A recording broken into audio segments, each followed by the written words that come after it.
உங்களை பார்த்து தான் நிறையா யங்ஸ்டர்ஸ் வந்து டெஸ்ட் கிரிக்கெட்டே விளையாட ஆரம்பிச்சிருக்காங்க. இது வந்து டெஸ்ட் கிரிக்கெட்டுக்கு வந்து பெரிய லாஸ். நீங்கள் ரிட்டையர்ட் ஆனது வந்து டெஸ்ட் ஃபார்மேட்டுக்கே பெரிய லாஸாக இருக்கும். வந்து லாஸ்ட் இங்கிலாந்து சீரீஸில் வந்து லார்ட்ஸில் அந்த 60 ஓவர்ஸ் டெஸ்ட் மேட்ச் வந்து இந்தியாவை ஜெயிக்க வச்சது வந்து அது ஒரு பெரிய சாதனை. ஆஸ்திரேலியாவில் போய் ஆஸ்திரேலியாவே மரல விட்டுருக்கீங்க. ஆஸ்திரேலியன் பிளேயர்ஸ்னால் யாரும் இப்படின்னா விளையாண்டது கிடையாது. உங்களை பார்த்து தான் அவங்க வந்து மிரண்டு போயிருக்காங்க.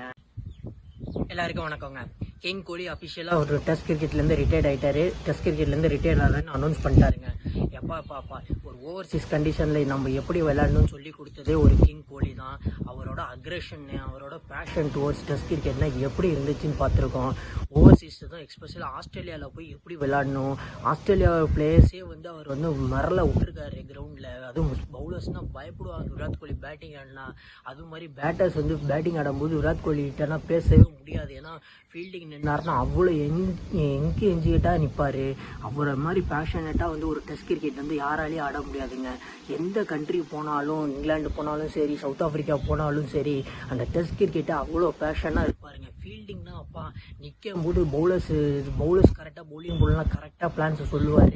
பேட்ஸ்மேன்ஸ் வந்து பவுலர்ஸ் வந்து ஏதாச்சும் இந்தியன் பவுலர்ஸ் ஏதாச்சும் பேசினா போய் நின்று ஃபைட் பண்ணுவார். அந்த எனர்ஜினா வேறு லெவலுங்க விராட் கோலிகிட்ட. விராட் கோலியை வந்து டெஸ்ட் கிரிக்கெட் வந்து ரொம்ப மிஸ் பண்ணோம். ஏன் அவர் ரிட்டையர் ஆனார்னே தெரியல. என்ன மாதிரி ஒரு பிளேயர் எப்போ ஒரு ஆஸ்திரேலியன் கண்டிஷனில் போய் அந்த ஆஸ்திரேலியன் க்ரௌடெல்லாம் கொண்டு வருது, அவர் கையில் வச்சிருக்கிறது ஆஸ்திரேலியன் க்ரௌடுனா அதெல்லாம் பெரிய விஷயங்க, பெரிய சாதனைங்க. ஆஸ்திரேலியன் மீடியானா வந்து பப்ளிக்னா இவ்வளோ ஒரு ரியாக்ட்னா பண்ண மாட்டாங்க யாருக்கும். விராட் கோலிக்கு மட்டும்தான் இவ்வளோ ரியாக்ட் பண்ணியிருக்காங்க. அதுவும் ஆஸ்திரேலியன் பிளேயர்ஸ்னால் சொல்லுவாங்க விராட் கோலியை மட்டும் ஸ்லெச் பண்ணிடாதீங்க விளையாடும் போது, அப்போ முடிஞ்சு போயிடும்னு சொல்லுவாங்க. அப்போலேருந்தே தெரிய வேணாம் விராட் கோலி எவ்வளோ பெரிய பிளேயர், எவ்வளோ பெரிய ஜாமான்ட்டு டெஸ்ட் கிரிக்கெட்டில். எப்பா இப்போ இங்கிலாந்து வர்சஸ் இந்தியா சீரீஸ் வந்து இங்கிலாந்துக்கு தான் அதிக லாஸ் ஆக போகுது.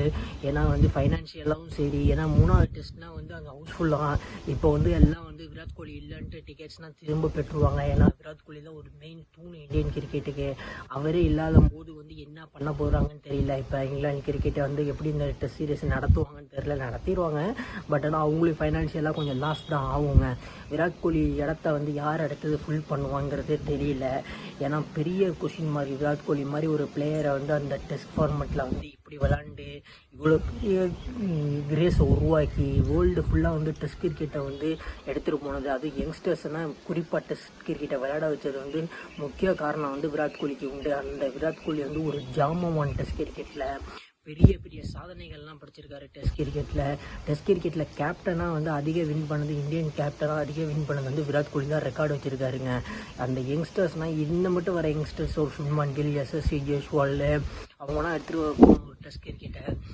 விராட் கோலியை பார்த்து எடுத்துகிட்டு போகணும். ஏன்னா விராட் கோலி மாதிரி ஒரு பிளேயர்னால் இந்தியாவுக்கு கிடைக்கிறது வந்து ஒரு இதுதாங்க, தவம் தாங்க இந்தியன் கிரிக்கெட்டுக்கு. ஆனால் இன்னும் மட்டும் அவர் ரிப்ளேஸ் பண்ணுறது யாருங்கிறது வந்து ரொம்ப கஷ்டம். இன்னும் மட்டும் ஓவர்சீஸில் வந்து எப்படி டெஸ்ட் விளையாட போகிறாங்கன்னு தெரியல. ஏன்னா விராட் கோலியால் தான் அந்த டெஸ்ட் கிரிக்கெட்டை எல்லோரும் பார்க்க ஆரம்பித்தாங்க. மெயினாக யங்ஸ்டர்ஸ்க்குலாம் விராட் கோலி தான் ஒரு பேஷனட்டாக இருந்தாருங்க கேமுக்கு. டெஸ்ட் கிரிக்கெட்னாலும் சரி, எந்த ஸ்போர்ட்னாலும் சரி, அவர் ஒயிட் பால் வந்து வேறு மாதிரி ஆடுவார். அதுவும் டெஸ்ட் கிரிக்கெட்டை வந்து ஒரு பார்க்க வச்சது வந்து விராட் கோலி தான். ஏன்னா இப்போ இருக்க மாடர்ன் ஏரா கிரிக்கெட் 2020 கிரிக்கெட்டில் வந்து டெஸ்ட் கிரிக்கெட்டும் மெயினாக பார்க்கணும், டெஸ்ட் கிரிக்கெட்டும் நல்லா விளையாடணும்னு சொன்னது வந்து நம்ம விராட் கோலி தாங்க. உண்மையிலே அந்த passion towards game, passion towards commitment, on the field கமிட்மெண்ட்னா எப்பா லாஸ்ட் சீரியஸ் இங்கிலாண்டோட அந்த 60 ஓவர்ஸில் லார்ட்ஸில் ஜெயிக்க வைப்பார் பாருங்க இந்தியாவை. அதுனா வந்து ஹைலைட்டுங்க, சான்ஸே கிடையாதுங்க. ஒரு டெஸ்ட் பிளேயராக வந்து நின்று ஜெயிக்க வைக்கிறதுனா விராட் கோலியால் மட்டும்தான் முடியும். விராட் கோலிங்கிறது வந்து ஒரு தூணு. அது அந்த தூணை வந்து யாராலையும் எதுவும் பண்ண முடியாது. கரெக்டாக அவர் இங்கே ஆஸ்திரேலியன் சீரீஸை போய் சொல்லிட்டாராம் என்னால் முடியல, ஐம் டன்னுன்ட்டு.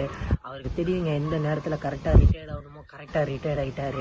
ஆனால் big shoots to ஃபுல்லுங்க. Virat Kohli மாதிரி ஒரு பிளேயரை வந்து அந்த இடத்த வந்து நிரப்புறதுக்கு வந்து ஒரு யாராலையும் ரொம்ப கஷ்டம். இன்னும் மட்டும் வர பிளேயர்ஸால் அது யார் நிரப்புவாங்கங்கிறதும் தெரியல.